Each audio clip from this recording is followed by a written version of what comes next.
I've got the looks and the charm of an old movie star. Cary Grant, if you will, so I find it bizarre that this girl should refuse to step into my car. She must be shy, she'll come around, it's just a matter of time.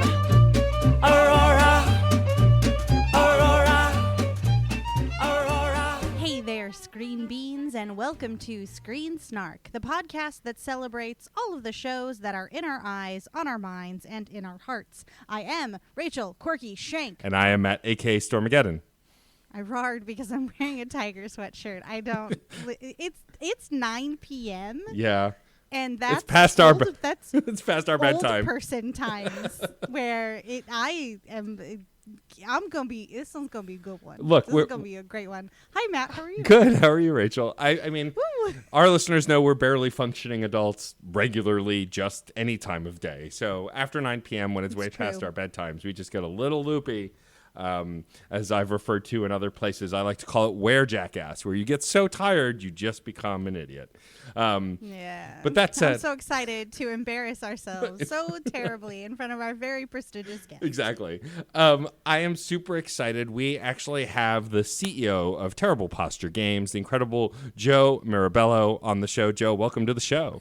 Hi, thank you for having me. I'm excited to talk with y'all. I want to, of course, at the top of the show, shout out Josh Silverman, a good friend of mine that I met for the first time at PAX East this year. Although, as of when you're hearing this, it'll have been last year, because this is our first episode of our second episode of 2021. Second episode, yeah. The last one's was. Oh, it's Steven, okay. I can't. Time is weird. Hi, listeners. We're in the past.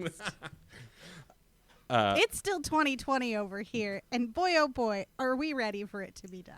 Exactly. But Josh is an awesome human, and when he brought up 3 out of 10, which we'll talk a little bit later, which is one of the games that Terrible Postures put out, I was super excited to have you on the show, and so we're glad to have you. So again, thank you for being here, Joe. Thank you. Well, it's my pleasure, and I'm excited to talk about 3 out of 10 or anything with you all. So it seems like you all have a lot of variety of things that you guys talk about. So we try and keep it interesting. Yeah, this podcast's fine. It's a fine podcast. It's fine. You know, it's a perfectly 5 out of 10 podcast. 5 out of 10? Hey, that's better than 3 out of 10. It's true. We're going to talk to Joe more about his newest game and Terrible Posture in general later, but as always, we're going to start by talking about the most recent thing we've watched. And I just want to give a West Wing update. I believe we're heading towards the end of season 2 now. We were a little nervous because we found out that it was coming off of Netflix, but that was because HBO Max was reclaiming it. And so it's on HBO Max, so we're still watching, getting through it. It's my first time. My spouse is some multitude time, and she's just excited that I'm watching it. And it's still incredibly charming and wistful, something that has nothing to do with government currently. But, you know, it's nice to escape. Yeah. You know what? Live in the fantasy where politics is respectable. Exactly. But that said, that's not what I brought to talk about today because I have not completed. I'm a completionist, and I've not completed West Wing yet. We'll get there in a few years. Thank you for your West Wing update. I appreciate it. If only I could go back and get Matt Young singing Matt's in retrospect. But the thing that I'm bringing to the table, something Rachel has already, as of when we're recording, talked about recently on her other pod, but it is Wonder Woman 1984. That's what I brought also. Did you? Great. Spoilers. Then we'll talk about it. Literally the last thing I watched. So. Yeah, same. Right before that, I had watched Soul, which I happened to. Wow. We're just in sync. You guys are going to have a lot to talk about. Hey, listen, this is what happens when 2020 finally goes, we're going to release movies on like a day. Yeah, exactly. You got to get in there. And as much as I loved Soul, I feel like I'm not the right person to talk about that movie because it is complex. I literally felt the same way. Yeah. I was talking to my partner. I was like, I guess I'm going to talk about Wonder Woman. Yeah. Because I'm not like there's a lot of reasons why who I am not going to discuss Soul because I don't think that is my place. Yeah, but I will say that okay. I did genuinely enjoy the movie. I thought the soundtrack was phenomenal. I didn't realize until after it ended that a lot of the scoring was done by Trent Reznor. He worked with someone else, but Trent Reznor had worked on a lot of like the synthier stuff, which was pretty neat. But I read about that. It was him and Attica Ross. Atticus Ross, Atticus yes. Ross has done a bunch of. They did Social Network together too. Yes, correct. I haven't seen Soul yet, but I did know that weird bit of trivia. But more about that. I've said how I felt about it on social media, and if you want to engage in a conversation, absolutely reach out to me. But I'm not the person to launch that ship, as it were. However, Wonder Woman 84. If you've already listened to the Infinity Pod at this point, then you know how Rachel feels, and I will safely say that I feel similarly. But the first thing I want to say about Wonder Woman 84, and I think it's already been talked about quite a bit online, is I think this movie suffers from not having been in a theater. I think the instant ability to react to it the minute you finished watching it has allowed people to crap on it in a way that I just don't know that they would have done in theaters, because Aquaman, which I would say is about the same level of ridiculousness, goofiness, and fun, illogicalness, right, didn't get torn apart online as much. Like, people said they didn't or did. I felt there was a vitriol to Wonder Woman 84 that just wasn't for Aquaman, which I think is on par with Wonder Woman 84. I might have actually enjoyed Aquaman more just because it made less sense. I think that Wonder Woman 84 is a perfectly fine comic book movie. I think it gets a lot of stuff right that a lot of comic book movies haven't done in a while, like the crime fighting stuff, the cheesiness. Like when you and Patrick compared it to the Christopher Reeve Superman movies, I was like, you're absolutely right. That's exactly what this movie is. Oh my gosh, like, I'm not kidding. That moment, that literal moment, she's like winking at the little kid. I was like, this is a Donner Superman. Yeah. That's what we're doing. Like, that is it. Like, I'm ready. See, now you all are making me want to see it a little bit more now. It's messy. Yeah. But fun. It, like, if you like 80s movie trash, like, It gets that right. I have been binging on a lot of 80s movies lately. It's that kind of Yeah. it's cookie cutter 80s movie, illogical. I love it. It's so much fun. And I feel like the internet So dumb. I feel like the internet's talked to death the major problems, like the fact that, like, and I don't want to get into too many of them because I don't want to ruin the movie for Joe, but like, there are some things that have to do with how Steve Trevor comes back, because we know he does. Like, it's been in the trailers.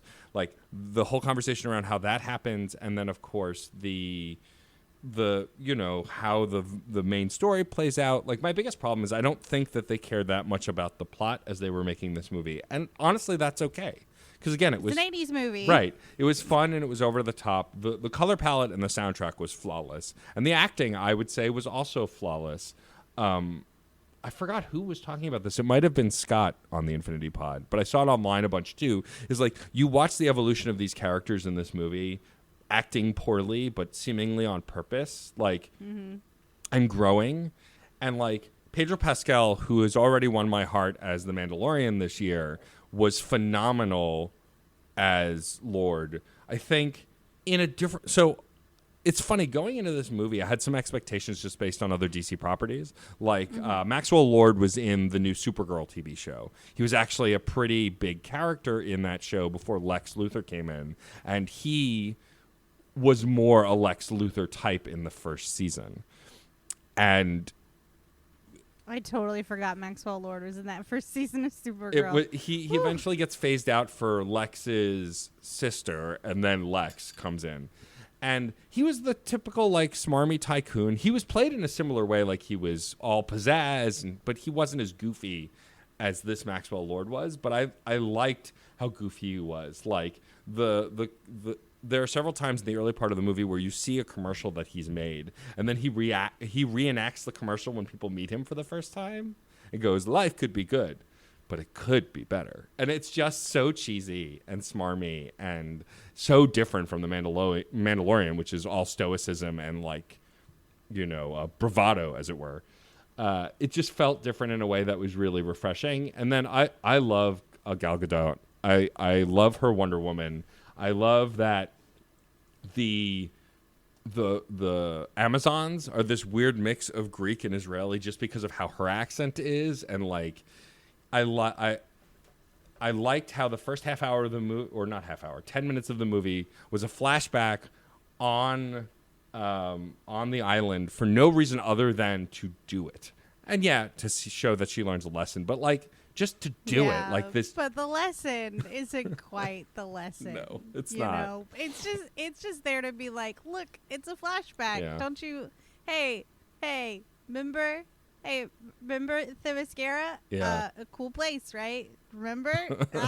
It's neat. Just catching everybody up to speed with it. Yeah, I mean, you know, with Diana as a child. yeah, great it was one of fun. those things that didn't feel like it had a place in the movie, but I didn't mind that it was there. Yeah. Which was the majority of the Trailer movie. fodder for sure. For It's sure. definitely trailer fodder. It's in the movie, so they could put it in the trailer. My favorite thing about this movie, and it's a mild context spoiler, but it won't spoil much of the plot, is they found a way to work in the invisible jet in this movie.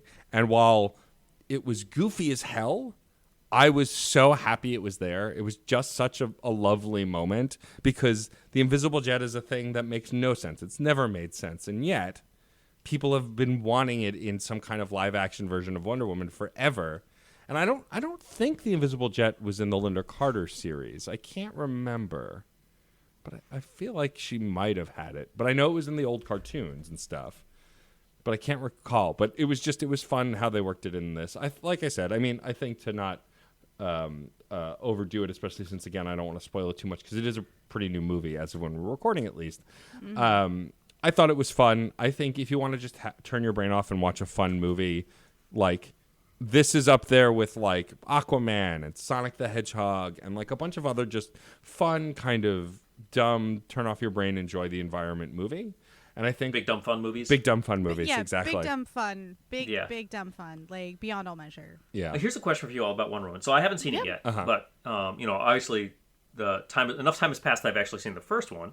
But given the fact that I am a parent of a young child, it tends to take like 6 months before I end up seeing new movies. So do you think that the negative reaction that has come about online is partially due to how good the first one was? Because the first one was pretty solid, if I remember. Yes. It's been a year or two, Yeah. but it's kind of like by comparison, you're like, well, that's what we had. Is this not as good? And again, I haven't seen it, so I can't really personally weigh in. But I think the tonal shift from this sort of like period war origin story, you know, very like stoic and gray. it's like, pretty dark, yeah. Very, very much of like a war torn Europe. You know, like that is the function of Wonder Woman fitting that form. Yeah, well, it was like Zack Snyder's World War One kind of. It was dark and dour, but like there was, you know, like I mean, Diana was this like beam of light in this moment, and what I think is so like jarring for people is now that we are in the 80s, like Diana is fitting the form of the 80s, which is all flashy, neon, superficial. You know, like Diana is just in a different time period, and like the movie is reflecting that time period, and I think that's a little tough, you know, because like I think folks are so used to like movies in trilogies, you know, in sort of cinematic universes operating with like that homogeneity, and this one absolutely like breaks away from that, and it's just like, no, we're doing a weird 80s romp. Deal with it. Do they? And I mean, if you don't want to dive into spoilers here, feel free to just to veto the question. But do they explain how does she like? Is there literally a passage of time, or is she like basically blink from one era to the other, or is it like, okay, no, she's been alive? Yeah, she's just immortal. Yeah. Okay, all right, that's what I thought it would be, but I was just like curious whether or not they dive into that at all. Yeah. So she's seen the 60s and 50s and 40s then. Yeah. Okay, and 30s and 20s. Yeah. Yeah, all those ones. Yeah. Between. Yeah, I think I had a good time with it. I also watched it with friends that virtually that we used to get together with for Christmas Day to watch movies with. You know, I did the night before we did the typical, we watched Soul and ordered Chinese food as Jews do on Christmas. But like Christmas Day, you know, we watched a movie with friends, and like my spouse really loved the first Wonder Woman movie and really enjoyed this one too. I think after the fact, the critiques are valid, and like I will be the first to say that I wish it did lean into some of the things that I've heard online about with Kristen Wiig kind of being robbed of being the spotlight of this movie that she should have been, because she was phenomenal in it, and she had more chemistry with Gal Gadot in the first half hour than almost any of the other characters did. Yeah, I was about to fight you. I was like, yeah. I'm sorry. Yeah. You neglect that Steve Trevor No, is Steve in Trevor, quite a bit of this movie. Chris Pine. Chris Pine is great. He's always Just- great, and he's great in this. Ugh. But it brings up more questions than answers with how they bring him back, and it was not okay. Like what they did, the narrative plot device was not okay. It wasn't okay. Not because the idea of it wasn't okay. Right. It's only not okay because they don't address it or honor it Right. or like discuss it. Yep. It's just like, this happened. It's pretty fucked up. Whatever, it kind of, it reminds me of that sort of problematic 80s moment. Mm-hmm. I'm reminded of like when the Goonies are in the cave Yeah. and the little brother kisses the girl. And it's just like, that's messed up. We're just going to leave that there. And that's just where and we're just, okay. Yeah. Like. So it sounds like it inherited the 80s problems as well as the 80s pizzazz. The 80s fun, yeah. Yes. For sure. Exactly. It definitely does. Yeah. Yeah, I wish that there was more consideration taken to the implications of How Steve comes back, yeah. Yeah. And I mean, all in all, I think it was. I like this movie because it felt more like the Donner movies. Because also Pedro Pascal as Maxwell Lord was more of a Gene Hackman Lex Luthor. Like he felt very performative and goofy and over the top, but actually still evil. And his evil moments were truly evil. And so I think the comparison to the old Superman movies, I think, is the best way to put it. I'd say, of course, it's not as good as some of those movies, but, there were also some of those Superman movies that were not good. So is it as bad as some of the bad ones? I don't think so. I think it's better than the bad yeah. ones. Like I said to but not as good as the great ones. I said to a friend online, this movie fails to reach the peak of some of my favorite of the new DC movies, like Shazam and Aquaman and even the first Wonder Woman. But it is nowhere near as bad as Justice League or Man of Steel or Batman vs Superman. Like it is definitely still better than those movies. I think the fact that it exists in isolation, it doesn't connect to the movie before it or the movie after it, other than context that she eventually goes to be in Justice League, and she came from the last movie being in World War I, but there's no connective tissues to those movies. It exists in its own world, like Shazam, more or less. And I like that about it the most, that it is just an isolated superhero experience that you can enjoy. It's not that different from the Joel Schumacher Batmans either. This is what I said. Yeah. I was like, it's got all of the weird cartoony like levels of logic and design and forward momentum. And if you don't finally have a kind heart toward the Joel Schumacher Batman as I do, this one might be tough. Yeah. I don't remember those movies very fondly. I'll say that. I loved them when I was small, when they first came out. Then as I got older, I was like, oh, I guess these movies are bad. I can see how these are bad movies. And then I got older, and then I was like, no, I'm back in. I love them. They're just like... I don't think I've seen them since 1998 or 1997 or whenever they came out. Trash, and I love it. Yeah. So I was going into being like a angry teen at that point. Yeah. So it's like they went from taking the dark, super cool, the first Batman, and then the second one was like, now we're a little goofy, but we're still Tim Burton doing his thing. And then the third one or fourth one came out. It was like instead of it going more towards the direction that comic book fans, and I was a comic book fan. I wasn't a huge Batman fan, but I liked Batman well enough. Yeah. And seeing them, instead of going more towards what the fans were all about, which was more like the serious detective Batman who would think and puzzle through mysteries and stuff, it kind of went more towards the 60s camp Batman, which was always... I don't want to say that they don't have their place, but they were not my thing. Right. So, that's fair. that's where it felt like it was a step towards that direction. Right. So for me, I don't look back on the Schumacher Batmans very kindly. But I also haven't seen them since then, since I was like 14, so... Who knows? Maybe they hold up better than I think.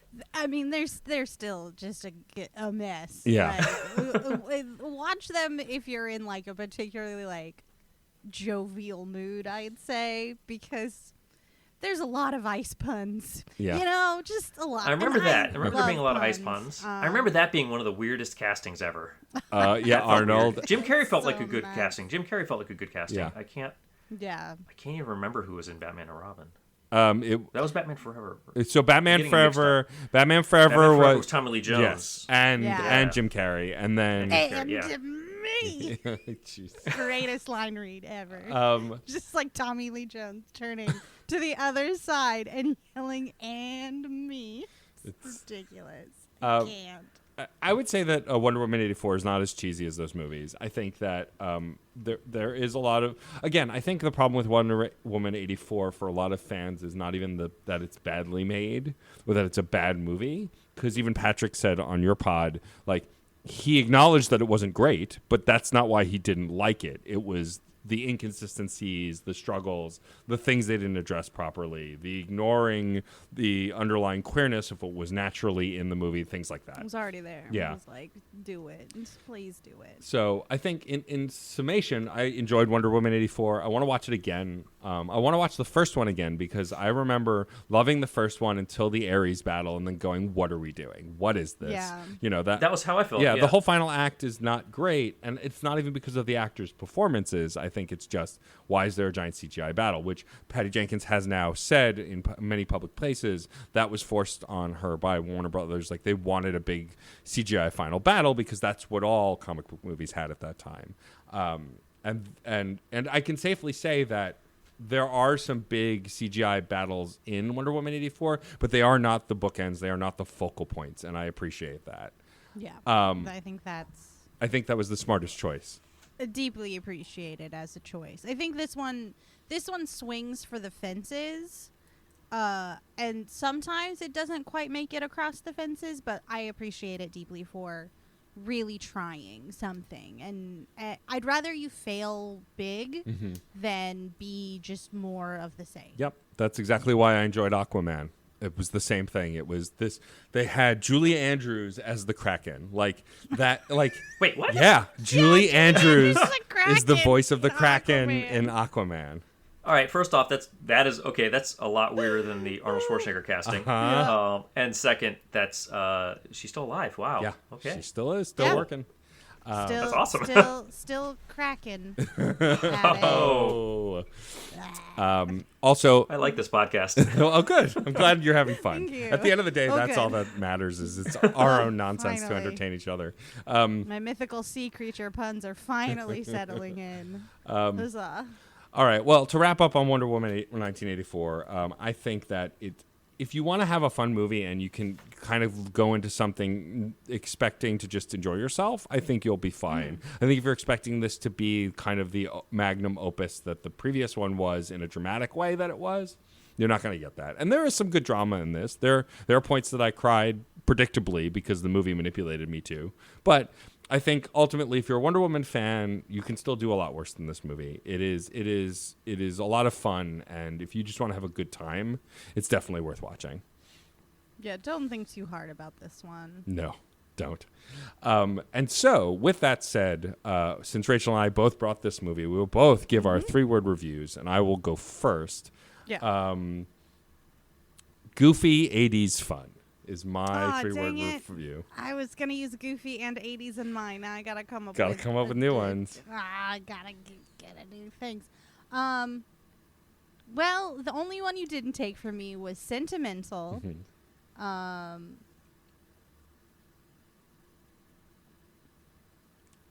We can see the gears turning in real time, folks. Well, I had it, and then you took 2/3 of my review. I know. That's why I went Oh, first. you snaked it. I snaked it.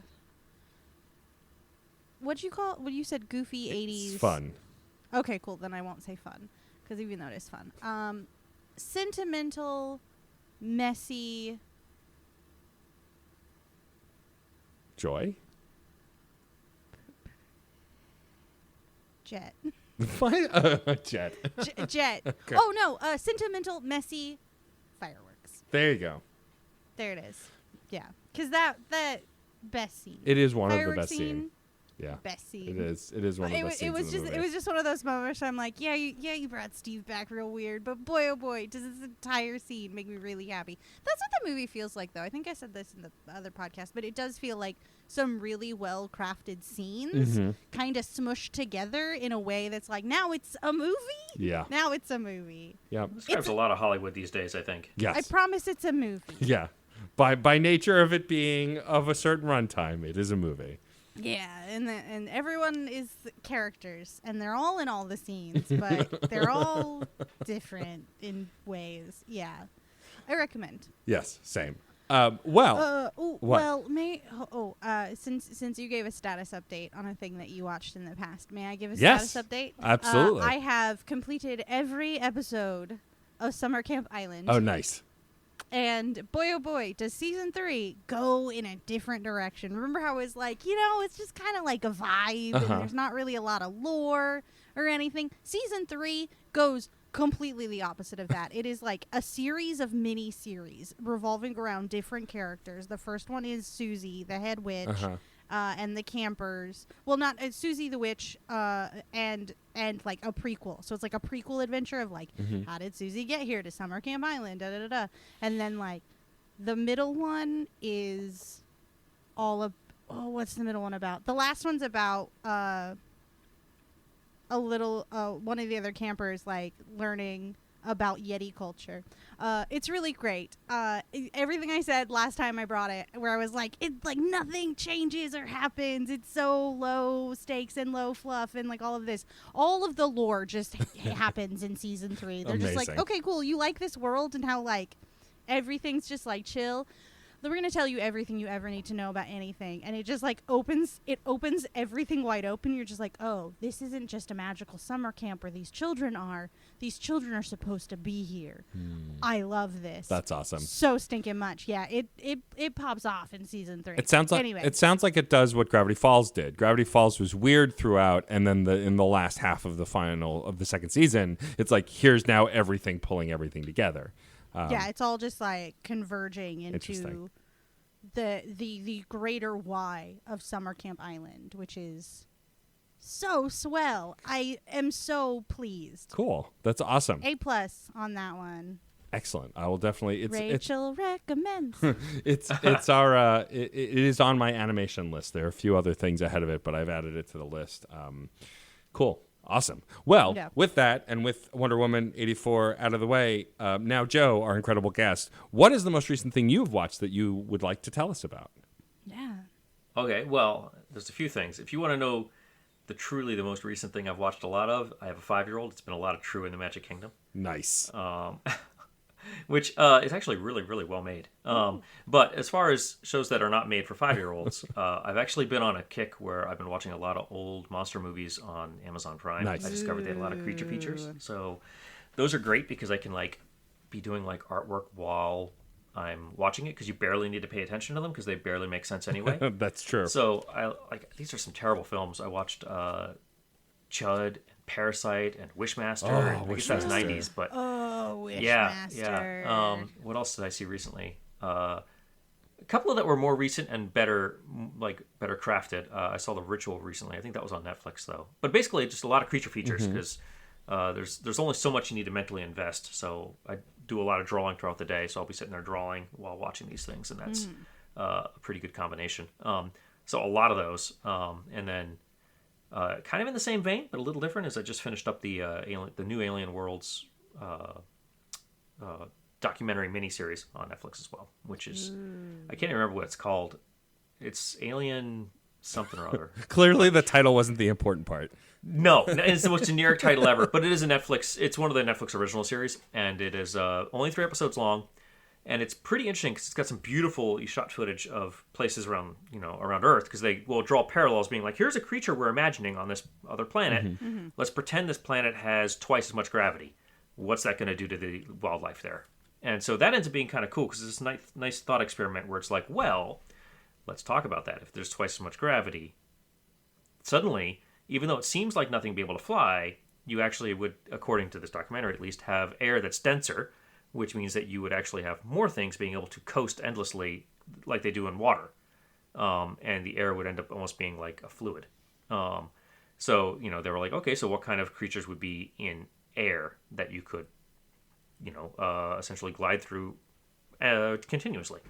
So it was a pretty interesting, quick 3-episode documentary that I thought was like, tons of cool, like, inspiration for neat creature ideas in there and cool thought experiments. I like the intersection of science and imagination, and that's where these kinds of documentaries really land. Same thing with creature features, only that's more fantastic, and here's where science and people who really shouldn't talk about science create monsters, and that's fun too. So I tend to really like that kind of intersection of two different worlds, if you will.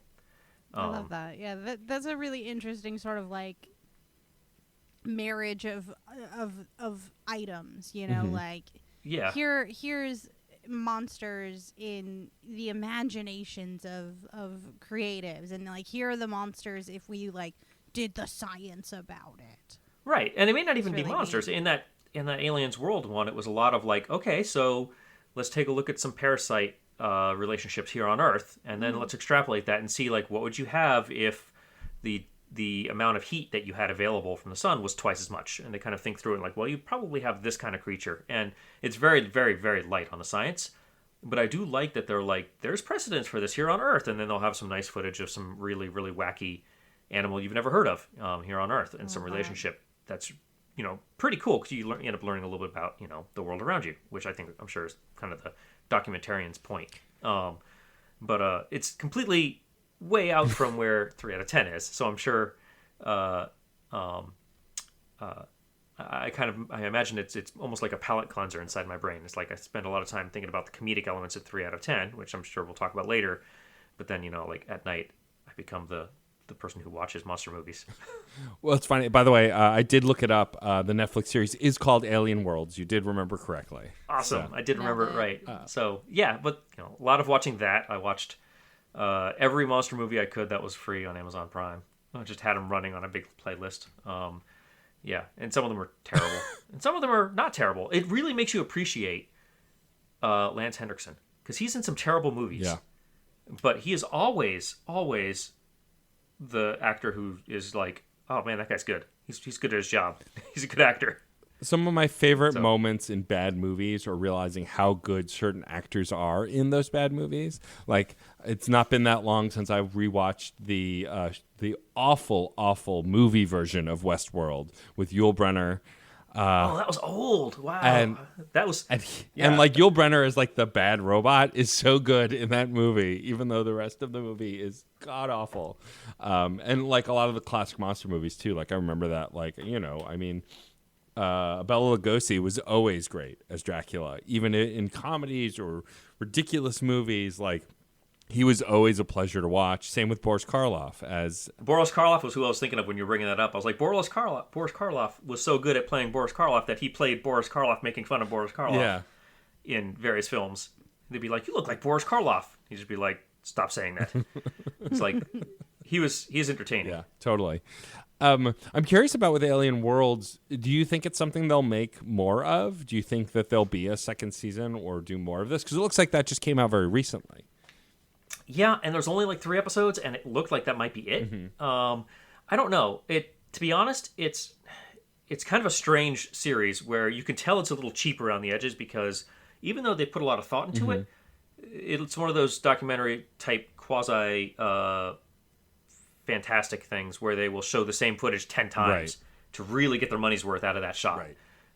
And so it makes me feel like there's a little bit of a lack of confidence in it on Netflix's part, where they're like, here, you only have this much money, make something with it. And I would like to think that they do more, because I think the concept of let's take a world, play with the physics, and see what kind of creatures would come out of it is really kind of cool. There's a lot of neat things you can do, and no shortage of science fiction that has done just that. I mean, you can look all throughout the history of science fiction literature and find a lot of great examples that you could portray in cool CG fashions. But I really don't know. If they do, it's a very easy investment on my part to just be like, oh, put that on in the background. It's like one of those, ancient pyramid secret documentary things where you never have to really actually pay attention. You just kind of can have it there. And I understand that there's certainly a level of lowbrowness to some of those things. But sometimes when you spend your entire day thinking on stuff, you really just want to not think. Oh yeah, those things do a good job of not making you think. Yeah, I've I watched. get you, yeah. I've watched Ancient Aliens. It's as bad as people have said it is, but yet sometimes it's intriguing just to like go along for the ride. Yeah, it's like sometimes you just want something like I watch a lot of reality TV. Well, I did. I don't so much anymore, and I have no desire to be a tattoo artist, but I love Ink Master, and You're in good company. Many times on this show, I've been like, so I watched that weird glass blowing competition show. Yeah, I'll be all about that. Is there one about glass blowing? There's That'd one be great. It's called Blown Away, and it's on Netflix, and it rules because I will totally see that. It doesn't even matter. Like the stakes of that one are so different than like a baking show or like a floral arranging show because like. Oh wow, you're dealing with like 800-degree pieces of glass in front of you. Yeah, Jeez, and like if you don't temper it right or you like hit it with your little tiny hammer wrong, it shatters, and then you're just like I love it. Blown Away, great. Forged in Fire, check that one out. Also great. They make weapons. It's awesome. That sounds good too. Oh my I'd be gosh, into that. Yeah. There's one. I do watch a lot of Chopped. I've seen plenty of Chopped. Chopped. Forget about it. I live for weird reality shows with like arbitrary rules and eliminations. Yep. I can't get enough. And I mean, it all goes back, I think, at least I feel like there's this common genealogy among reality shows to Project Runway. Yeah. And I feel like that's kind of like where it started. And Project Runway was solid as well. But just that formula will hook me in. And I think it's because I don't need to be invested from week to week. Suddenly I realize I've watched 4 weeks and I care about these people. Oh my gosh. And I'm like, yes. how did you do that? Oh yeah. I was not in this for the investment. On pins and needles for the finale of Full Bloom, the floral arranging competition show on HBO Max. I was just like, I would be so happy for That's either. the floral arranging one? Yes, there's a couple now. There's one called it's on Netflix. It's the Big Flower Fight, I think. I don't know. I haven't watched that one yet. But on HBO Max, there's Full Bloom, which is a floral arranging competition show. And yeah, by the end, I was just like, I would be happy if both of you won. I'll be sad whoever doesn't win. Like, I just love both of you so much. You mean the world to me. I want good things for you. Get me invested. And the whole reason that I like these shows is because I don't need to be invested. Right. At least in the beginning, it's like it's very, very easy for you not to really care about it, just have it on while you're cooking dinner or whatever in the background. Mm-hmm. And then all of a sudden you don't realize that you've became, and I know they're kind of, edited cartoon versions of who they probably really are. But at the same time, this genre of show it really highlights the skill of editing, because you know that these people are probably not as wacky as they're making them seem, but they certainly do a good job making them seem that way. Yeah, for sure. Maybe some of them are. Maybe some of them, they probably do pick ones who are more volatile for a reason. Yeah. But I will say I do like the ones where everybody kind of gets along and is really kind to each other. I tend to as well. Yeah. I watched a little bit of a show called Dragula, which is all about horror drag. And I really loved the concept because, like, I love gory, I love monsters, I love the art of drag performance, but, like, the formula of that one was just, like, mostly the reality of, like, the backstage area, mostly just everybody hashing out their drama.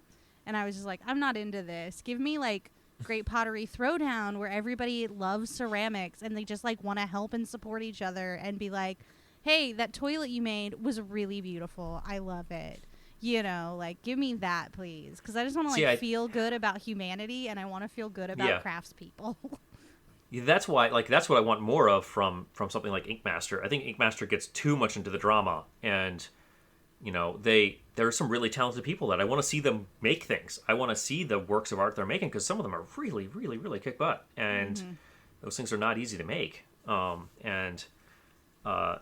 They'll spend instead 45 minutes talking about whether or not someone hated somebody else or something. I don't know. And it's that stuff I don't really care about. And I know they're doing it because they're trying to insert conflict and drama into an otherwise lukewarm narrative. But at the same time, when the payoff is this work of art, that's what I want to see, the work of art. And I find it interesting how often I don't need that extra bit of drama. Just the idea of seeing all of these pieces, assessing them myself, and trying to guess what the judges are going to do is drama enough for me, to be honest. Like, I love that moment when, like, everybody's like, I love your piece. I love your piece. I love your piece.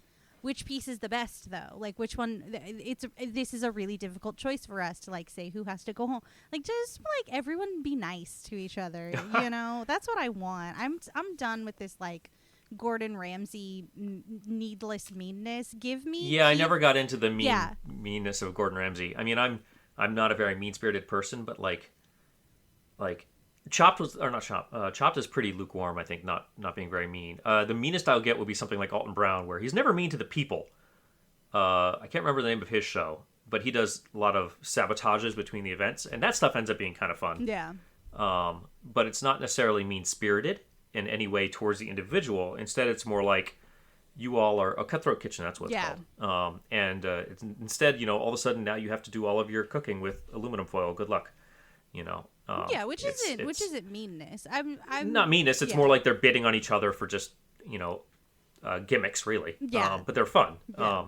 But give me Keith Brymer Jones, host of Great Pottery Throwdown, crying over ceramics any day.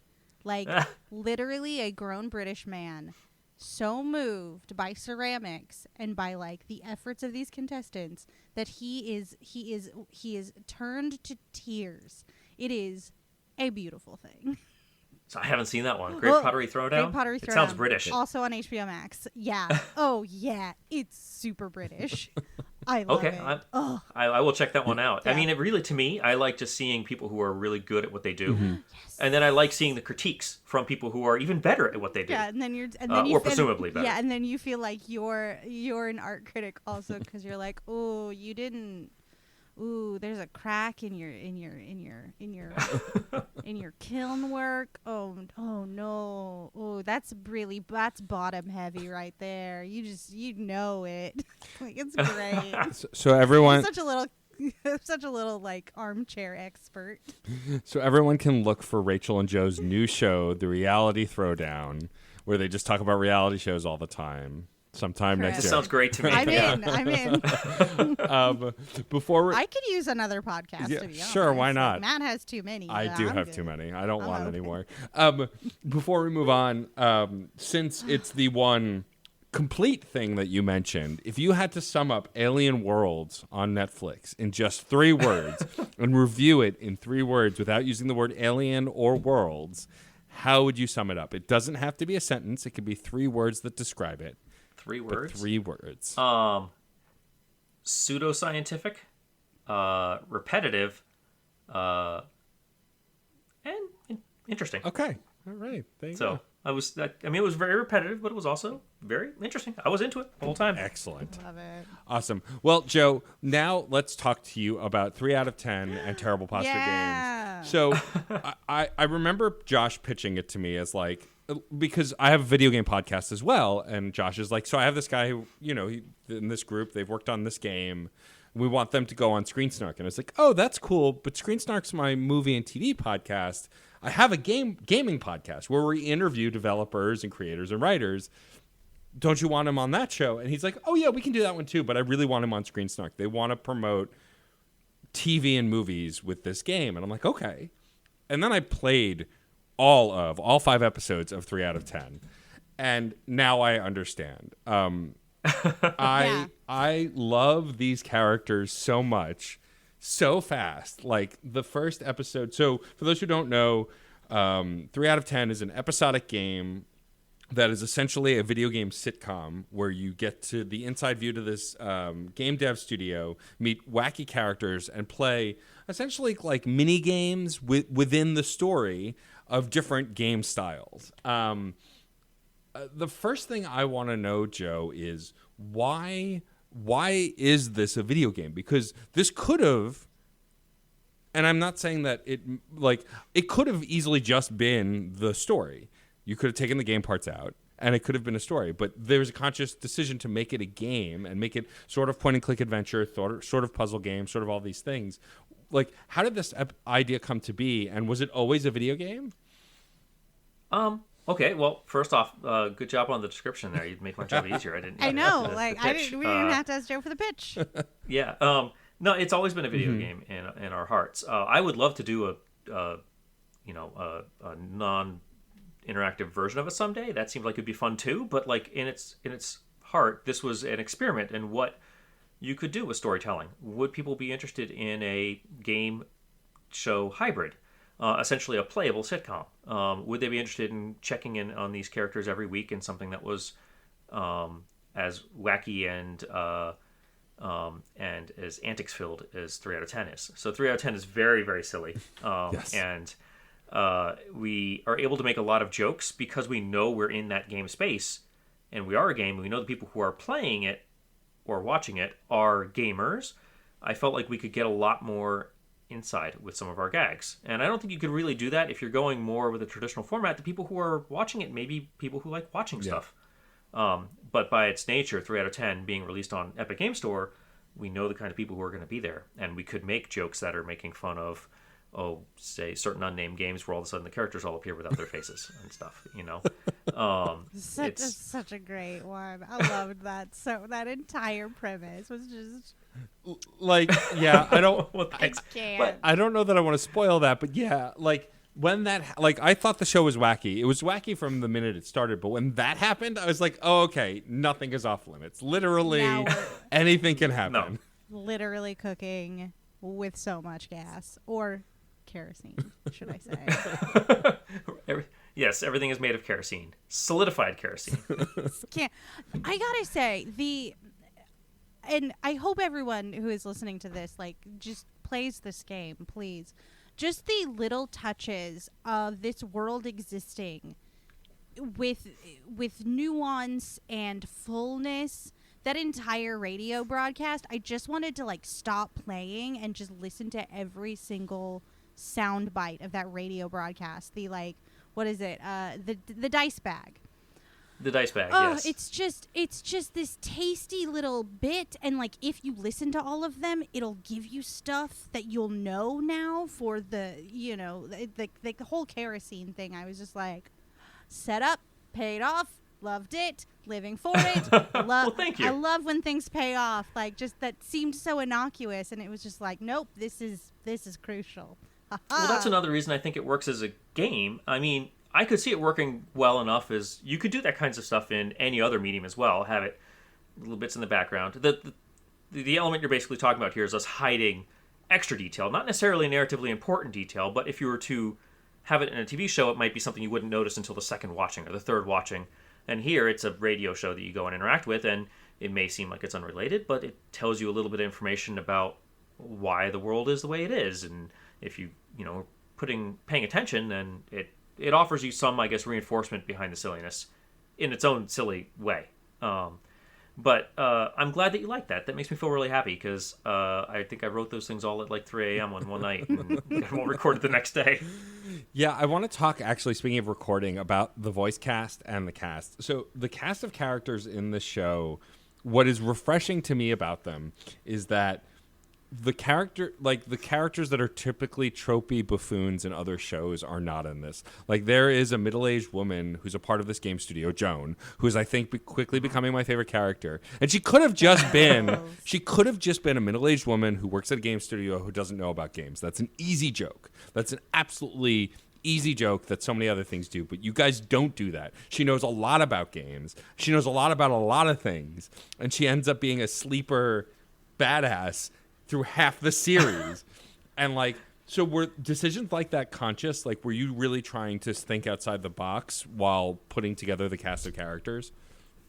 Yeah, I mean, definitely.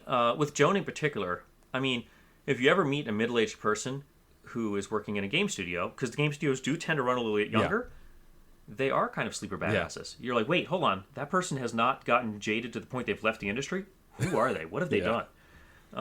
It's because this industry can be, especially when people start having families, they're just like, I don't want to have to do this like run of game development over and over and over again through all these cycles. It could be very brutal on families, and we're trying to change that collectively as an industry, but it still is problematic for sure. Mm-hmm. It's just not a kind industry for families, and so people do tend to drop out after 10 years in the industry, 15 years in the industry. You start seeing less and less people. There are still some. And if you were to find someone who was Joan's age, which is presumably late 40s, maybe mid 50s, that person would in theory have been working in the 90s. And it's like, that's that golden era of when like everything was changing from 2D to 3D. So it's like, what does she know? It seems a little bit lame though to kind of explore that on a going into the depth of detail of like, here's what this person knows, because it's really largely irrelevant, because in the story of the 3 out of 10 world, we don't really talk about games very much. But I did want to show the fact that no, she's done everything. This person's super experienced. So instead it's like, okay, well, let's tell you about her drug running days, or let's tell you about the time she was working for a counter-espionage unit, or let's tell you about and we never really talk about deliberately what she's done. She's done everything. I love it. It's just like anything about her. And there's lots of fun things about her that we've kind of continued to kind of play in. And it's very mysterious, her past, about what her history is. But yes, she's a badass. I also like that each character, like there are characters that are archetypes and then there are characters who aren't. Like Ben could have easily been a cliche character, but he's not. He's a very deep character. He's very interesting. And then...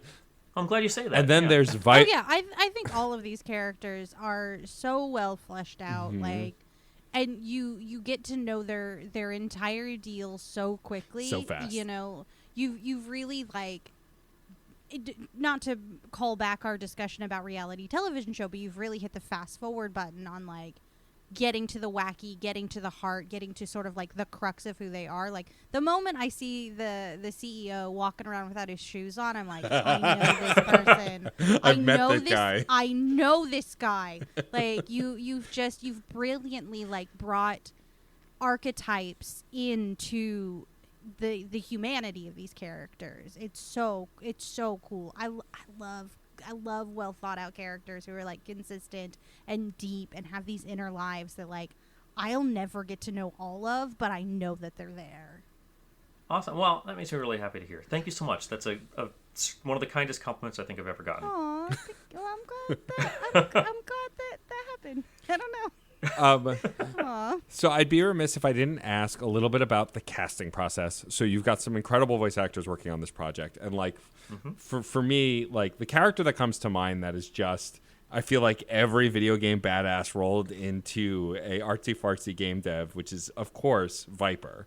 Viper, this Wolverine looking, high strung, like so. Everybody knows a Viper. Everyone knows a Viper.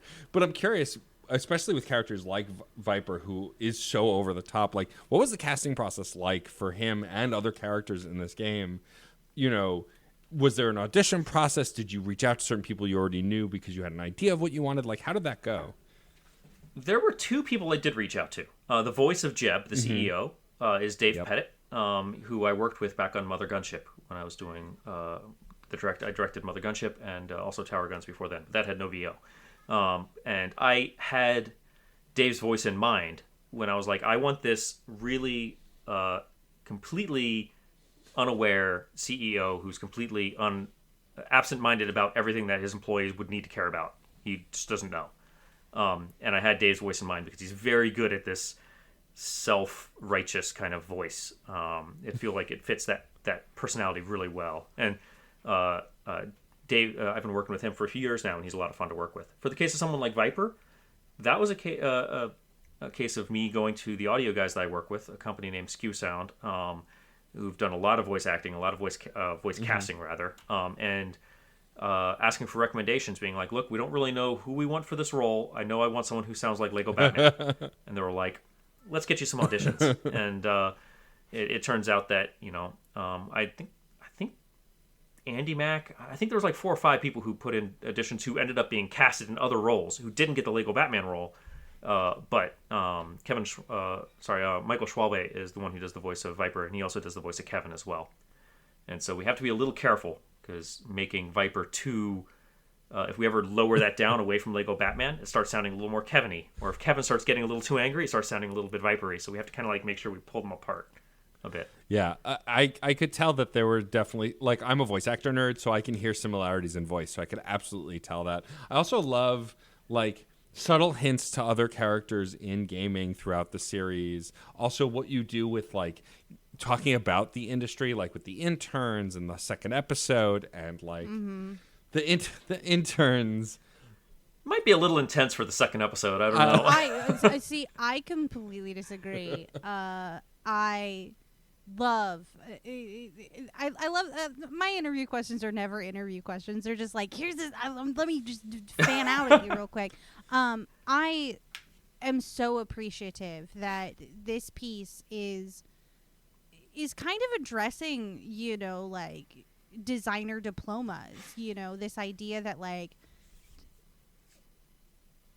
institutions of learning often aren't your friend. I think it's so bold to like go about and speak to that, or the idea of interns as disposable. It's a very worker conscious stance to take. I know we're like having a good laugh about like the interns and what they are and their function and stuff, but I think it is such a fascinating dissection of the nature of labor and the ways that commodifying something means commodifying people. It's so cool. It's so brilliant because you're not like shouting it at people. Someone call me brilliant today. but you're bringing it about in a very accessible way that I think is going to open doors for like interesting conversations. Yeah, and I mean I want to be critical of systems that I feel like are not systems. Let me be straight that I think there's value in certain degrees, and I think that there's a lot to be said about the industry and the ways that people get into this gaming industry. There's things that I want to be critical of, but I also want to make sure that when I'm being critical of it, it's not always on its face like this is just black and white. Here's what the situation is. Oftentimes there's more depth to a problem than just the schools are terrible. Yeah. And especially since I have friends who are teachers at some of these schools that I'm kind of mocking, hearing it from their perspective is a completely different situation. They have their own set of grievances, and in the end, it seems like nobody is particularly happy with the situation except for whoever's probably making money off of it. Mm-hmm. And I feel like you kind of have to point the lens up and be like, that's who we're targeting, and make sure that you're targeting the right person, and that you're being critical of it in a way that is a little bit considered, or so over the top that it doesn't really matter. I mean, maybe you can peel back the layers and be like, there's criticism here that's legitimate, but if you don't want to, you can close those layers back up again and be like, we're just going to have fun here and enjoy this, and that's totally okay. The robots are not former military. Don't worry about it. Don't worry about it. Right. Yeah, you've really couched some interesting discussion within a farcical narrative. And I found that really evocative as an understanding in the sort of the nature of getting into industries. Like I'm deeply connected to these ideas of like internships throughout corporate culture. Their form, their function. Not just in the game sphere, but in office life. Like you've really captured a lot of office culture. Yeah. Through this, and that's good. That says that we've done something universal. Then, yeah, it really transcends. Not just like in gaming. Like that sort of startup energy is rampant in this space, and I see it. And I feel seen by it. Well, I thank you so much, and I guess that's good again. Yeah. I mean, so I really liked this a lot. I really liked 3 out of 10. I think it is very fun. Awesome. I want to put a bow on that by talking about how also with the intern thing, I like that when Midge comes in, like it shows how in office culture especially, people will accept whatever the narrative is if you've been there long enough. But then Midge comes in and goes, like, they're just like, well, we've always fed interns to the developers. That's just how it's been. And she's like, no, what are you talking about? Like, I love that insertion of a character who just... First of all, the idea, someone who lost his job at the beginning of 2020, and then working with a temp agency, and then finally started working again towards the end of 2020, like job interviews and finding a job, all of that. The fact that Midge walks in and gets the job and then is mad and inconvenienced that she got it so easily just feels like such a great gag for someone who values their own skills and wants to work hard and wants to be a part of something and is like, wait, how? But why? No, I don't understand. Why do I have the job? Like, I love that whole through line in the first episode. I think that's really great. And this is my way of leading to asking, as one of the folks who helped write and direct and put this thing together, how much true life story is in 3 out of 10? Are there any characters that are directly based on certain people that would be proud to know that these characters are based on them? Like I know a pylon. I know a pylon easily. Well, but I'm just curious how much true to life is in the show. I mean, obviously so 3 out of 10 is very satirical. It's very whimsical. It's very silly. It's very over the top. And obviously, I have never directly set an office on fire, which happens in one of the episodes also. But there is something that is autobiographical also about a lot of it. Because I have been working in this industry now for going on 15 years. Jeez. Is that true? Uh-oh. Yeah. You're becoming the Joan. You're going to be the secret badass. I'm becoming the Joan, yes. But no, I mean, even Joan, like I do feel like there are times when, as much as I don't want to admit it, I am the Viper. I am the one who is like we need this to have more action or more such and such. It needs to be more like this other game that everybody likes, and that's a Viper thing. And then there's other times I'll turn around and it's like, no, I'm the Kevin character who's very, very so self-indulgently designy that he doesn't even see his own shortcomings. Right. He can't see them. They're not shortcomings. They're features. Mm-hmm. And there's times when I'm that person. And to say, though, that it's all that every character is me, that's completely not true, because this is a team project and we've evolved it a lot. But that was the initial genesis of being like, let's take a facet of who I am as a designer, extrapolate it out, make it even more ridiculous. And there are certain things that have happened throughout my career that I am certainly exaggerating, but for the most part, it's like, essentially me looking at a different lens of a part of myself that I feel like is its own identity, really. Mm-hmm. And that gets harder and harder the larger the cast gets. And so, that was just kind of where the first couple of characters started, and now it's more of like, okay, well, what are we missing? What other kinds of aspects of game development could we represent here? And so there are certainly people who are like, I mean, everybody knows somebody who's like Ben, who's obsessed with what they're trying to do, their job, and is somehow always thwarted from being able to have a productive day. Yeah. And I mean, that's my college roommate right there. And it's like, I guess, to answer your question though, it's like, in some cases I'm drawing from inspiration from my past and my history, but I think that the biggest place that is actually pulled from is in the mill itself. Mm-hmm. The entire show is set in this old New England mill.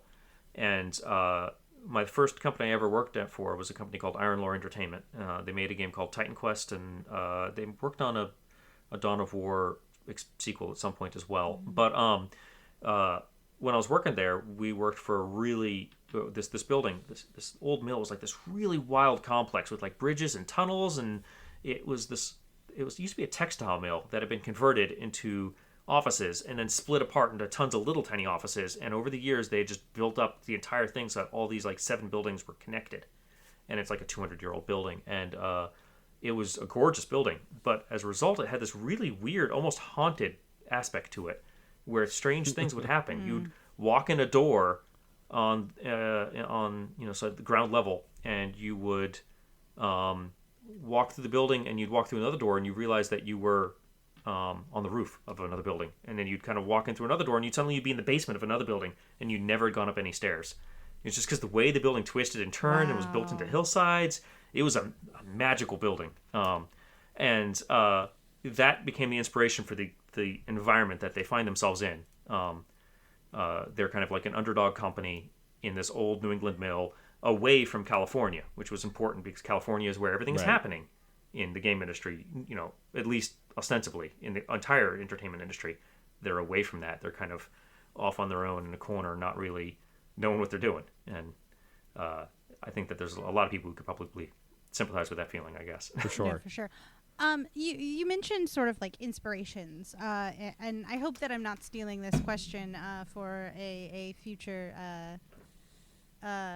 fun and games. But the mini games themselves, the sort of like moments of interactivity that you are having as the player / viewer, are running the gambit of all kinds of game genres: first person shooter, like point and click adventure, a Tetris style snack creator, you know. So I kind of wanted to get into like sort of like what were the games that were most inspiring, and what sort of was the process of making the form of the game fit the function of the story. That's a good question, and it depends entirely upon what the spot in the story is. There's some places in the script where I'll write in a spot being like, we need a mini game right here, or we need an explore phase right here. And there's other places where the team will suggest something back. I tend to have more potential spots that could be good opportunities, and I will go to the designers on the team and I'll be like, what can we build here? Let's brainstorm about it. And we'll have a kind of a jam session where we're talking about different spots, and we're like, we have these 10 elements in the stories. I showed 5 fingers, but anyway, we have these 5-10 elements in the story. What can we pull in from the game? What can we make fun of? And we're getting better and better, but we know that if an episode is making fun of certain things, perhaps we should have something that lends itself more towards the storyline. It really becomes kind of this iterative process. And my favorite games are the ones that take twists and turns along the way and become something completely different by the end, which is a micro story for how games get made in total. We just end up doing it multiple times for every single episode. It really ends up becoming a really awesome... Yeah, I guess that's the best way to put it. Each individual game becomes a micro game development process, and then we do them in a matter of weeks. Wow. But we've gotten very good at making each one real quickly. And that was part of the goal, was to kind of show off this game as a love letter. We had a couple of different goals with each, with the mini games in general. One was to give a little bit of a shout out to our favorite games and kind of like show like, hey, maybe you haven't seen this mechanic before. If you liked it, maybe you would like these other kinds of games that we love so much. 2 was to delight the viewer, but with something completely surprising. And I won't give any spoilers here, but like, you know, we tried to do that a few times where you think this episode is going one direction, and we're like, no, it's more fun that you have fun and be surprised and delighted right now. We're going to make this game go this other way. The goal for that was to basically delight you. And then the third way is to try out something we've never seen before. Maybe a mechanic that we are a little bit curious about whether or not it could work in a fuller game, but you can't really justify putting the resources behind a larger game. This is a perfect experiment, basically a perfect test bed to try out these different combinations of mechanics or art styles or all sorts of different kinds of things. And a lot of games are, experimental in that way. And I think that even if it's just a matter of art style, like, could you do a game that's a first-person shooter with this weird 2D, 3D hybrid technology that we've built? We did a couple of FPS view type games, and we're able to kind of prove out how it would look without really needing to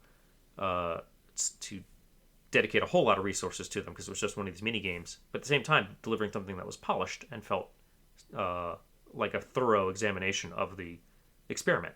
And the entire project is an experiment. That's kind of how we've been approaching it. Like, here's an experiment. Can we make a playable sitcom? Will people like it? Will people enjoy the mini games, the story, the explore phases? Will it work? Will people respond to it?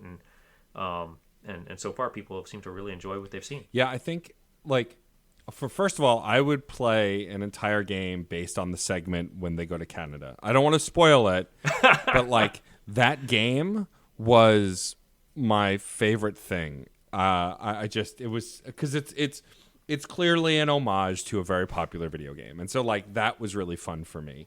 But what I love about the mini games also is I love Mario Party as much as the next guy, and I've played a lot of Mario Party. But the thing about Mario Party is that's a group game. You do mini games, yep. But nobody goes to Mario Party just to play a list of mini games. And there's not usually a good story in most of the Mario Parties. Excuse me. I would just play Slapperazzi every day. Fair enough. It's the best mini game. Fair enough. But what I love is how this game threads a narrative through mini games, and all of them are so wildly different. And like, my favorite one in the second episode is clearly something inspired by, like, Simpsons Hit and Run or Grand Theft Auto, like the driving game with the stacked interns. Like, it's just like from the tricks to driving off ramps to get the stars to the how the interns are stacked, like it just is very much. And it's funny, before that mini game when they were all in the car talking and Viper's yelling about something, I saw Viper holding the one intern and I went, well, where are the rest of them? There's a whole palette of interns. And then it literally cuts to this mini game where they're stacked on top of the car and you don't want to lose any of them. And I was like, that was brilliant, because had enough time to think this doesn't make sense. Screw this thing. It's illogical. And then you show me, no, they're here, dummy. Enjoy your game.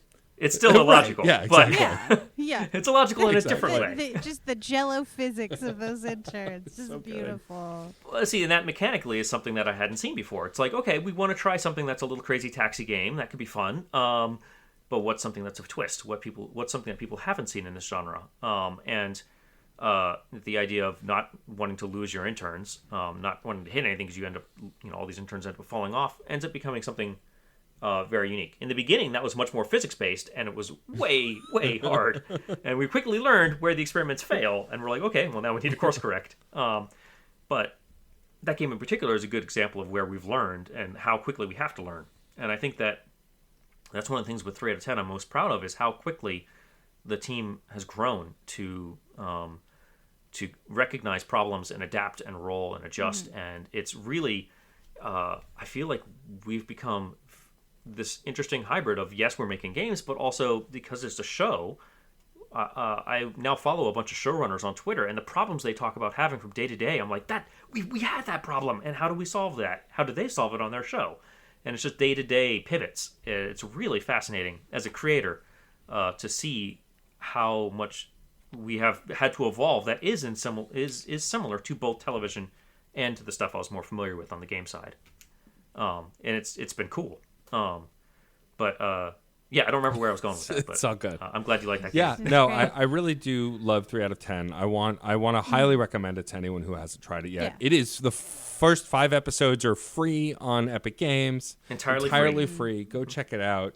Then find some way to give these guys money, because they deserve it. Yeah, figure it out. And I will say, as a resident television and movie podcast, I just want to let those of you who are not necessarily gamers know that this game is a game about gaming, but it's not so difficult that you will, as a non-gamer like myself, who has the dumbest thumbs in the world, like I can't control a character and a camera at the same time, you will find that these games are a lot more accessible than you might think. Mm-hmm. And then one of the coolest things, and I'd love to know your sort of process on this as well, Joe, the idea that sometimes failing the course is what takes you to the next step of the story. Like failure is always an option. The sort of mechanic of trying to get a perfect score, but not necessarily like losing makes you go all the way back to the beginning. Sometimes losing is the thing that perpetuates the storytelling, which I think is such brilliant story writing and such great game design, because it makes losing feel good in a weird way. Well, thanks. I don't know if I was intending for losing to feel good, but I was definitely not intending for it to feel bad. I wanted to make sure that if you felt like you were not doing well at any moment and any time in any episode, you can just skip the minigame. You can be like, you know what, this minigame is not for me. In fact, we actually even put call-outs on each game. There are some games that have, say, strobing light effects, and there are plenty of people who cannot play those kinds of games for obvious health reasons. So it's like we put a warning, like, you can just skip this, FPSs, for some people, may make them motion sick, so we're like, we put a warning and you can skip it. We actually tried to think about what we liked about one of the things that you think that's most advantageous about traditional shows is you can stop, rewind it, fast forward it. You can skip around through the scenes if you have a traditional DVD. Not that anybody looks at those anymore, but you could scene select at any time. So we're like, that's what we want. So at any time, if you've played through a scene, you could just back up all the way through the scenes, hop around through the mini games. We try to make it as low effort as possible for you to get into it, and then just hop around to your favorite parts. If you want to show off your favorite scene, or just replay it, or try a minigame over and over and over again, go for it. If you just want to play through the episodes, go for it. If you want to play through the episode and then go back later and try those ones you had a really difficult time with, the minigames, go for it. Like, we wanted to make sure that this was something where we're coming to you with this game on your terms, and you can interact with it on your terms here. It's free. It's small downloads. It's easy to get in and out of. So yeah, it's we kind of recognize that, you know, these days people don't have a lot of spare time, and there's a lot of things competing for it. So this is a very gentle on-ramp for this if you could call it a game, for the playable sitcom. My final question, as we start to wrap up, is: so this game has found some success on the Epic Game Store. It's on PC. My favorite thing to ask anyone in games is, when is it coming to Switch? And what I mean by that is there a plan to put it on consoles? Is there a plan to put it on other marketplaces? Obviously, I know you guys, you know, most folks who are on Epic Game Store, like, there's a period of time where you're there and then you might go other places. And so I'm curious, is there a plan? Because this is very keyboard and mouse focused, but I can absolutely see it working with a touchscreen on a portable Switch. Like, is there any plan to put it on other platforms? Well, I don't know what I can or can't say about that right now. Yeah, so I have fair enough. Koi ahoy. Koi ahoy. Yeah, that's a fun term. I like that. I just made it I will up. say that we are we are continuing to work on it, and we're making more episodes, and we are we want to get as many people to play it as possible, because we believe the project is a lot of fun, and we want to see what more people think of it. So awesome. Fair enough. I'm excited for more. I love how it ends. I got, you know, when your friend says, I work for this company, they've got this game, will you play it? You always say yes, as if you're in the game space, but you don't always know if you're going to like the thing. And sometimes you don't like the thing, and that's perfectly fine. But I found myself, like, after the first episode, I was like, oh yeah, these characters are okay. Like, this is pretty cool. And then, like, every episode, I just in more. I'm very excited to see where it goes. I really appreciate you taking the time. If you had to pick a favorite moment, either from the story or a favorite game, I know it's like, you know, choosing between your children, although it sounds like you only have one child right now, so that's not so hard. If you had to pick a favorite moment or character or thing from 3 out of 10, what would that be? Because I'll start by saying that while I've had a lot of favorite moments, anytime I got to be Viper in a game was so fun, because he's just so wild. Again, like, I called him this Wolverine looking MFer because he is the grizzled, I'm so serious, I like gore and heavy metal character, but also secretly has so many other ridiculous things that I found I latched onto Viper in a way that I wasn't expecting from the first episode. But by episode 5, I was like, I love this crazy human. I just love him so much. He's the best at what he does. He is. It's true. That is true. Got me. Got my little comic book heart was just like, thank you for this one. Oh, good. I'm glad. Okay, so, this is again going to be kind of coy, because my favorite thing is actually something in Season 2, which I can't really talk too much about yet. But I will say it was something that generally I do almost all of the writing, and will at least kind of extrapolate some ideas and propose them to the designers for different games. And there was one idea that I had something completely different in mind, and 2 or 3 developers came up to me and they were like, look, can we try doing this thing instead? And I was like, I don't know, I've never really played that genre, I don't know if it'll be good. And it is the most ludicrous thing I've ever seen in any of the episodes, and it came out beautifully, and I'm really, really proud of it. And nobody has seen it yet, and they hopefully will see it, or when they will see it, I think people would, if they look back at this podcast, they'd be like, oh, okay, I know what he's talking about. But I was uncertain about whether or not it would work, and I put my faith in, like, our systems that we built up as a team, and those systems delivered in spades, and it's like my favorite thing. And I think that's the thing I'm most proud of. The thing I can't talk about yet. That's the best, you know, like, keep them wanting more, you know. I will say it does involve Joan. Yes. Best news. I love Joan. I will say one of my favorite things is the pinball mini game, and I won't say where it exists. Yeah. I grew up playing a lot of PC pinball, and moment that happened, I was just like, I haven't thought about PC pinball in decades. And I used to, like, spend hours. Like, there was a pirate one that I loved the most. I was just like, I'm in this one. So having that as a game to play was super refreshing, and it's just like I just want to go back and just like keep playing the pinball game, just over and over because I love pinball games. Well, we tried to make that one a little over the top. Oh too. yeah, for absolutely. sure. It's so. I mean, the whole piece is so like frenetic and energetic. It reminds me a lot of Community, like these big. I'll take that as a huge compliment. These big characters sort of like stuck together for reasons. Either you're attending community college or you're making a game about sharks, I guess, and surfing, and an endless endful runner. An endful runner.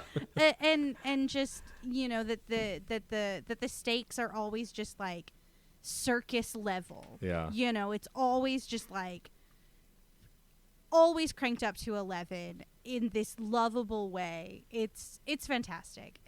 It gets a Rachel recommends. Yes, definitely.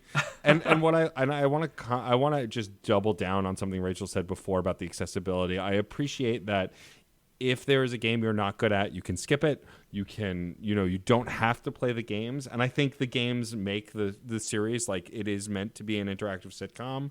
But the fact that you allow, you don't like hamstring people. And I love that you have a star system, because most games that have a star system for games are like mobile games where if you don't get enough stars, you can't move on, you can't do the next thing. And you absolutely didn't do that. You can pass stuff with 0 stars.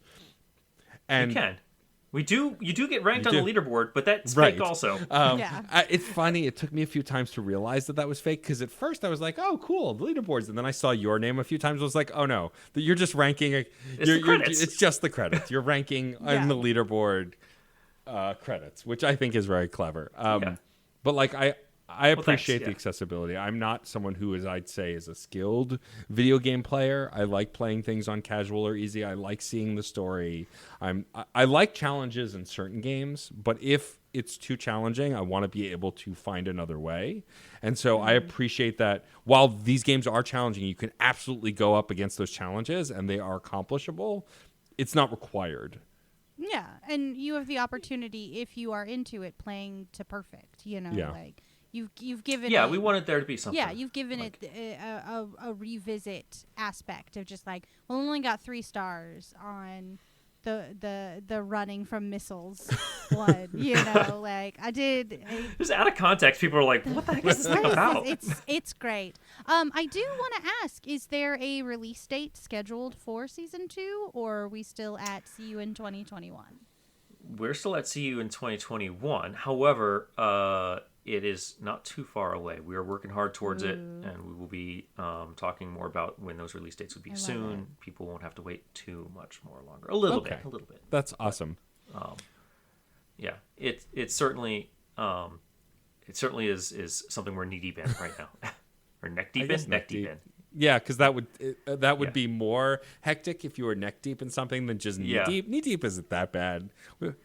No, it isn't. No, that's a Kevinism. That is a Kevinism. Thank you so much, Joe, for taking the time to chat with us. We have one final question for you. We'll get to that in a minute, but first we have some folks to thank. Rachel, will you help me thank some people? Of course. Thank you so much to John Presnell for the use of the song Aurora off the album Fair Game featuring Stefan Remble. Also, thank you to the incredible Katie Bugg, who designed our awesome show art. Yes, and thank you to the Certain Point of View Podcast Network for not firing us yet another fortnight. We are still here. We've made it. Still on the CPOV. They haven't noticed that we're just fine. Thank you. We have a Discord if you want to hang out with all these beautiful people that we call our podcast family. Yes, you can please. find that all over certainpov.com. Yes. You can also write us an email at screensnarkpod@gmail.com, or you can find us on Twitter at @screen_snark. Also, if you have a moment, please go to Apple Podcasts or your preferred podcast platform of choice and write us a quick review. It helps us get featured and more folks to check out the show and join in this awesome conversation. Before Rachel asks our final question, I want to thank you again, Joe, so much for coming on the show. I love this game. I'm so excited now to go back into Terrible Posture's catalog and see all the other stuff you guys have worked on. Yeah. But plugs. But please take a minute to tell folks where they can find you on the internet, where they can find these games, and how best to support you guys. Well, awesome. Thank you for the opportunity to come on your show. First off, I really appreciate it. You two are delightful to talk to. So you can find more about 310, 3 out of 10 at 310.show. That's the numbers 310.show. The Twitter for us is at Terrible Posture. That's our company Twitter. The game, though, 3 out of 10, you can play for free on the Epic Game Store. You just click on Epic Game, click on Free Games. It is right there. It's been up there and will be up there for you to play for free. You can play all of the first season episodes right off the bat. Yeah, if you go to 310.show, there's links to Twitter, links to the game, links to our Discord. Yeah, that's. I think those are all of the plugs. Please go ahead and play it. We had a lot of fun making it, and we'd love to see what more people think of it. Awesome. Excellent. Yeah. All right. Yeah. Oh, if you go to 310.show, there's also some prints you can buy. That's it. And you can buy the soundtrack too. But yeah, otherwise entirely free. Go check it out, folks. Now, Rachel, will you please ask our guest our final question? I'm so excited to ask this. And you know what? I'm going to update it, and I'm going to make it a hybrid question of my usual question. I usually ask our guests if they could choose any one trope that exists in movies and television to instantly and magically be true in their life. What would you choose? But I would like to add gaming tropes. If you could choose a gaming trope or a television or movie trope to instantly and magically be true in your life, which one would you choose? Well, I think that all of our lives would be a little bit richer if when you opened boxes, like light appeared from it, like treasure chest light. I think that would just make the world a little bit nicer all around. You're just like, oh, there's a box. Bing, bah, like lights came out from it, just like you're opening a treasure chest in a game. I think that trope would be pretty nice. I would love that. Yeah, thank you. I think that'd That's be a lot of very fun. altruistic one. Like everybody gets to enjoy light boxes now. Yeah, light boxes. If I had a second pick, though, light boxes would be first. Second pick would be better tutorials. In life. I think gaming tropes. Yeah, better tutorials in life would be very nice. Mine would be unlimited pocket inventory, like mini games have, where you're just like, I take this cup of coffee and I stick it in my pocket, and then I have a cup of coffee. Pockets of holding. Yeah, my Animal Crossing character has the best pockets, and I just want her pockets and her wardrobe and her body and everything about her. It's very practical. Yeah, very practical. Absolutely. And if I had to pick a gaming trope, it would probably be, I to not disappoint anyone who knows me as the giant BioWare nerd that I am, I wish that in life I had a conversation wheel that I could look down at and see what my choices are to respond, especially in like Dragon Age Inquisition, where there are little symbols sometimes that tell you like confusion, positive, negative. Like, so I stopped saying as much stupid shit because I'll know what I'm going to say. I can look down at it and then choose the right one. Yeah, a much less cryptic. Rachel will remember that. Exactly. Situation. All right, folks. Thank you so much for listening. Thank you again one more time to Joe Mirabello. Joe, it was a delight to have you on. You've woken me up at this late hour. I'm so excited now. And of course, I want to thank my incredible co-host, the beautiful, super intelligent, and extremely suave Rachel Quirky Shank. Wow, I'm very suave in my ball cap and sweatshirt. Boy, oh boy. You look like an e-boy, and I'm okay with it. Thank you. Yeah, I'm trying to live my best boy life over here. I'm just a boy. It's fine.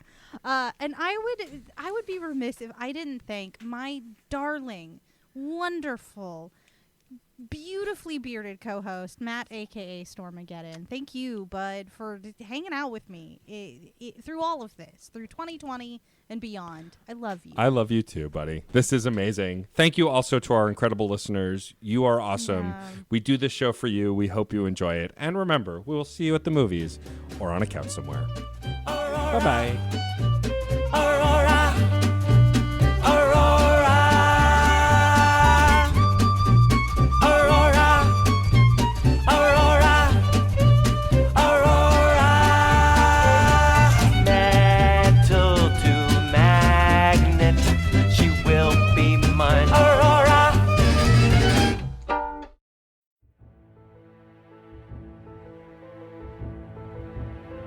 Can you believe we've been friends for 7 years?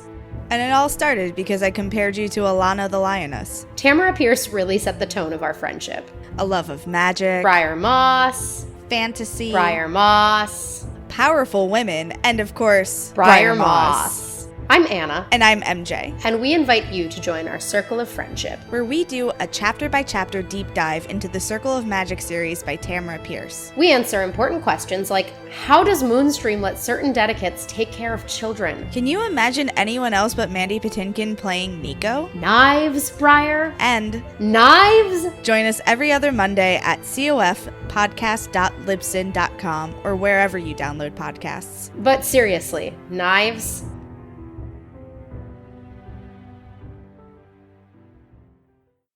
CPOV. CertainPOV.com.